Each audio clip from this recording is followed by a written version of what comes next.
Encounter अगर गलत करेंगे तो सवाल खड़े ही होंगे। आज भी 250 पुलिस वाले यूपी की जेलों में हैं, उनसे सबक लेना चाहिए, ऐसा नहीं करना चाहिए। ये कहना है यूपी के पूर्व डीजीपी सुलखान सिंह का, जिन्होंने बहराइच हिंसा के आरोपियों के एनकाउंटर पर सवाल उठाए हैं।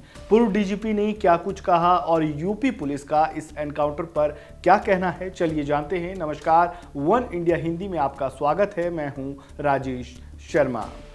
उत्तर प्रदेश के बहराइच जिले में हुई हिंसा के 5 आरोपियों को पुलिस ने गिरफ्तार कर लिया है। 2 आरोपियों का एनकाउंटर हो गया। आरोपी नेपाल भागने की फिराक में थे। जिन आरोपियों का एनकाउंटर हुआ उनके नाम सरफराज उर्फ रिंकू और मोहम्मद तालिम उर्फ सबलू है। अब यूपी पुलिस की यह कार्रवाई सवालों के घेरे में आ गई है। नेताओं से लेकर पूर्व अधिकारी इस एनकाउंटर पर सवाल उठा रहे हैं। परिजनों का भी दावा है कि पुलिस आरोपियों को घर से उठाकर ले गई। इन सबके बीच अब यूपी के पूर्व डीजीपी सुलखान सिंह ने भी बहराइच एनकाउंटर पर सवाल उठाए हैं। उन्होंने कहा, एनकाउंटर पर अगर इस तरह का शक पैदा होता है तो इसकी जांच अवश्य होनी चाहिए। गिरफ्तारी घर से करने के बाद उसे बाहर दिखाना गलत है। इस दौरान यदि पैर में गोली मार दी गई है तो ये और भी गंभीर जुर्म है, हत्या के प्रयास का जुर्म है।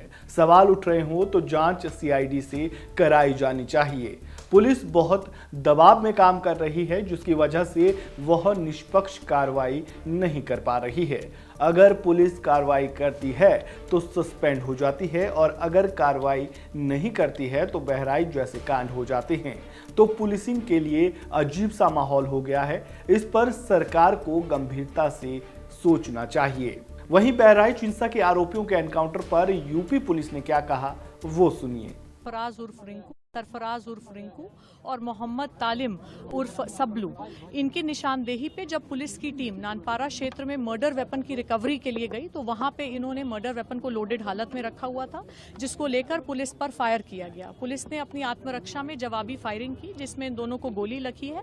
ये घायल हुए हैं, इनको उपचार के लिए पहुंचा दिया गया है और जो अन्य 3 अभियुक्त हैं उनको भी हमने हिरासत में ले लिया गया है। आज 5 को औपचारिक रूप से गिरफ्तार किया गया है। सभी के खिलाफ ठोस कार्रवाई की जाएगी। रासुका की कार्रवाई भी जल्द इनके विरुद्ध अमल में लाई जाएगी और अन्य जो अभियुक्त हैं उनकी तलाश भी जारी है। हमारी टीम्स ग्राउंड पे लगी हुई हैं। तो ये थी बहराइच की एसपी बृंदा शुक्ला, जिन्होंने बहराइच हिंसा के आरोपियों के एनकाउंटर पर अपनी सफाई दी और अपना बयान सबके सामने रखा। वहीं बात अगर इस पूरे मामले की करें तो उत्तर प्रदेश के बहराइच में दुर्गा पूजा के मूर्ति विसर्जन के दौरान पत्थरबाजी और हिंसा हुई थी। इस हिंसा में राम गोपाल मिश्रा नाम के युवक की जान ले ली गई थी। अब इस घटना में शामिल 2 आरोपियों सरफराज और तालिब का एनकाउंटर किया गया है। बता दें कि रविवार को बहराइच में दुर्गा पूजा के मौके पर मूर्ति विसर्जन यात्रा के दौरान सांप्रदायिक हिंसा भड़कने पर गोली लगने से 22 वर्षीय युवक राम गोपाल मिश्रा की जान चली गई थी। पथराव और गोलीबारी में करीब 6 लोग घायल भी हो गए थे। रामगोपाल मिश्रा की जान जाने के बाद बहराइच में हिंसा फैल गई थी। भीड़ द्वारा बड़े स्तर पर तोड़फोड़ और आगजनी की गई। भीड़ ने घरों, दुकानों, शोरूम, अस्पतालों, वाहनों में आग लगा दी, जिसके बाद बहराइच पुलिस ने कई अज्ञात और कुछ नामजद लोगों के खिलाफ कई प्राथमिकी दर्ज की। पुलिस ने इलाके में छापेमारी की और करीब 55 संदिग्धों को अब तक गिरफ्तार कर लिया है। पुलिस कार्रवाई कर रही है, सवाल उठाए जा रहे हैं और प्रदेश में एक के बाद एक इस तरह की घटनाएं फिर भी लगातार सामने आ रही हैं। आपका इस पूरे मामले पर क्या कहना है, कमेंट बॉक्स में अपनी राय जरूर दें। इस वीडियो में फिलहाल इतना ही। खबरों से जुड़े ताज़ा अपडेट के लिए बने रहें वन इंडिया हिंदी के साथ। धन्यवाद।